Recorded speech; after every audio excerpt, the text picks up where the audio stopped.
মানবজাতির ওপর আরেকটি মহামারীর প্রভাব বিশ্ব অর্থনীতিকে আগামী 5 বছরে 13.6 ট্রিলিয়ন ডলারের ক্ষতির মুখে ফেলতে পারে বলে অনুমান করেছে বাণিজ্যিক বীমা সংস্থা লয়েডস অফ লন্ডন।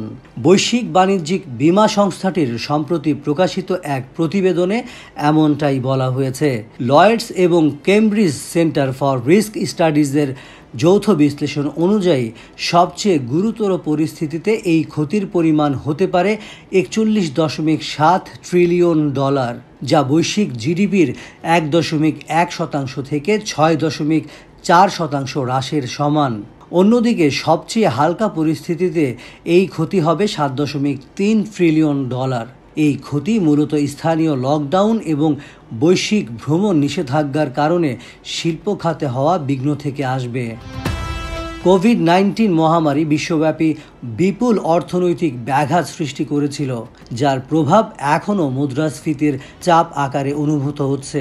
এই মহামারী বিভিন্ন আইনি বিতর্কও সৃষ্টি করেছিল, বিশেষত ব্যবসাগুলোর বীমা দাবি নিয়ে।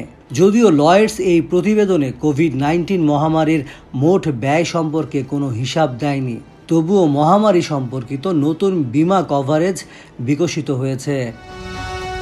সংক্রামক রোগের নতুন প্রাদুর্ভাবের জন্য বীমা, মহামারীর কারণে ইভেন্ট বাতিল বা বন্ধ হয়ে যাওয়ার বীমা, ভ্যাকসিনের উন্নয়ন, সংরক্ষণ এবং পরিবহনের জন্য বীমা।